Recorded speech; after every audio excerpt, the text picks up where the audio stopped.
Tu as grandi dans quel environnement social? Moi, j'ai grandi, j'ai eu beaucoup de chance, énormément de chance même. J'ai grandi dans une villa enfin, de rêve, hein, carrément, en Corse, à Volpage. Mais mes parents, ils ont travaillé toute leur vie pour se la payer. Je crois qu'ils ont travaillé, enfin, ils ont mis 30 ans pour la payer, un truc comme ça, ou 25 ans, je ne sais plus. Voilà, moi, voilà, j'ai une enfance de rêve grâce à ma mère et mon père. Je veux dire, ma mère, elle avait son jardin avec ses poules, j'avais les œufs frais, je descendais en bas chercher les œufs, j'avais un jardin. Ma mère, elle faisait tous les légumes que j'ai mangés, c'est des légumes maison. C'est ma mère qui faisait tout. Voilà, j'étais dans un petit village tranquille. Vraiment, j'ai eu vraiment une bonne enfance. Mais malheureusement, je ne me rendais pas compte de la chance que j'avais.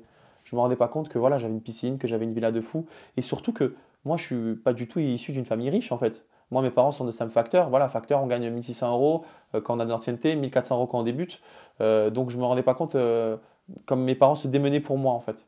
Et c'est en prenant de l'âge que tu t'es rendu compte de tous les sacrifices et de ce qu'ils avaient fait. Malheureusement, je me suis rendu compte beaucoup, beaucoup, beaucoup trop tard que de tous les sacrifices qu'ils ont fait pour moi, que ma mère a travaillé. Ma mère, ce qu'il faut savoir, c'est elle arrêtait pas. Elle faisait donc se lever à 5 h du matin pour aller travailler à la poste.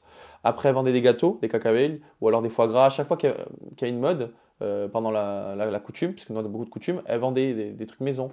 Les gâteaux des rois, tu vois, des bûches de Noël. Elle s'arrêtait jamais en fait. Et je me rendais pas compte à quel point elle se crevait pour nous. Et pas une seule fois, ça m'est venu à la tête de me dire, maman, je vais t'aider. En fait, j'étais trop immature pour me rendre compte à quel point ma mère travaillait, à quel point elle se tuait dans son travail pour ses enfants et pour sa famille, quoi. J'ai l'impression que c'est quelque chose que tu regrettes un peu. Je regrette énormément de ne pas avoir été là pour ma mère. Mon père, voilà, bon, je l'aime de tout mon cœur, mais mon père, c'est voilà, le macho, voilà, c'est un peu, je vais pas dire le Corse de base, parce que pas tous les Corses sont comme ça, mais un peu aussi, mais c'est le macho de base. Mon père, c'est, voilà, pied sur la table, journal, j'ai jamais vu ça de ma vie, hein. J'ai jamais vu ça de ma vie, hein. Mais vraiment, le Corse matin, il serait ravi d'entendre ça. Il lisait le journal en tondant la pelouse. Et une fois, en fait, il tondait la pelouse, je me rappellerai toujours. Et en fait, il y avait un truc qui bloquait, c'était une pierre, et il se rendait pas compte, mais ça avançait pas, il lisait le journal comme ça. Mais il avançait pas. Et je dis, papa, tu vois bien que tu avances pas, qu'il y a une pierre qui bloque. Il fait, j'avais vu. Mais voilà, c'est pour te dire. Et chaque photo de famille, sur chaque photo de famille, sur chaque année, mon père est avec le journal. Il fait que ça vient le journal et il n'aidait pas du tout ma mère. Voilà, mon père, c'était, voilà, entre guillemets, voilà, l'homme à la maison, il fait rien. C'est à la femme, entre guillemets, de tout faire. Et je regrette énormément de jamais avoir aidé ma mère. Pour moi, voilà, je débarrassais la table, ça suffisait, mais ma mère qui fait le ménage, ma mère qui va faire le jardin, ma mère qui va se tuer le dos à la tsape, à tsaper le jardin pour pouvoir cultiver, que jamais je l'ai aidé, je regrette de ne pas de ne pas l'avoir aidé. Voilà, quand j'entends ma mère qui a le dos cassé maintenant, je sais que c'est par rapport à tout ça. Et je regrette de ne pas avoir la maturité d'esprit de me dire, tiens, Viviane, ta mère, elle en donne beaucoup, aide-la, quoi. Tu lui as dit? Je lui ai dit dans la villa des cœurs brisés. J'ai jamais dit à ma mère que j'étais désolé. J'ai jamais dit à ma mère que je m'en voulais parce que je sais pas, ça m'était sorti d'esprit. Et dans la villa des cœurs brisés, quand ma mère est revenue au patio pour moi, j'ai dit tout ce que j'avais sur le cœur. En fait, je sais pas, j'ai toujours tout gardé en moi. Et là, Lucie, elle m'a dit, Vivian, vas-y, c'est maintenant, il faut que tu te lâches. Et j'ai dit tout, voilà, tout ce que j'avais sur le cœur. Ça t'a fait du bien? Ça m'a fait de la peine, en fait.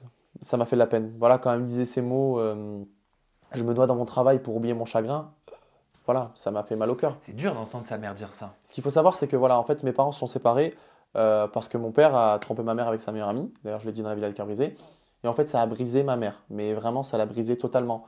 Ma mère, c'est le genre de personne qui donne sa vie entière pour sa famille. Je veux dire, elle est pure, mais j'ai jamais vu ça. Elle est ultra naïve. Et pour elle, jamais mon père aurait pu la tromper. Et le fait qu'elle se rende compte de ça, en fait, ça l'a brisé. Voilà. Ils sont restés ensemble. Mais après, voilà, il s'est avéré que ma mère a craqué, mais complet, hein. Et elle est partie et pendant quelques années, 5 ans, je ne l'ai plus vue. J'avais des nouvelles d'elle de temps en temps au téléphone, mais T'avais quel âge? j'avais 14 ans. Et donc du coup, Ouais, donc en pleine construction, en train de exactement, devenir un un adolescent, en homme. train de devenir un homme. Ouais. Et je pense que c'est pour ça que j'étais très très immature. Et en fait, je ne me rendais pas compte parce que moi, je me mettais dans ma bulle de conneries pour oublier tout ça. Voilà, je faisais de quoi à l'école, je révisais pas, je faisais tout le temps le bébête, enfin, qui j'étais quoi. Je faisais plein de bêtises, je faisais rire mes amis. En fait, c'est comme si, comme j'étais frustré que dans ma vie ça n'allait pas, ben j'étais obligé de faire rire les autres pour apporter, je sais pas, de la joie aux autres que moi je n'avais pas. Est-ce que c'est parce que tu voulais cacher justement une certaine situation? Exactement, en fait, j'ai toujours dit, c'est comme si c'était un masque de clown, mais à l'intérieur j'étais triste. Et je ne montrais jamais à mon père que j'étais triste, alors que voilà, mon père, c'était très dur pour lui. Quand ma mère est partie, mon père, il m'a dit ces mots, il m'a dit, Vivian, si voilà, je me maintiens en vie, si je ne mets pas fin à ma vie, c'est pour toi que je le fais. Et j'ai vu mon père pleurer devant moi. J'ai jamais vu mon père pleurer une seule fois devant moi. Jamais. Mon père, il m'a dit, je crois, une fois je t'aime dans ma vie, c'est là qu'il me l'a dit.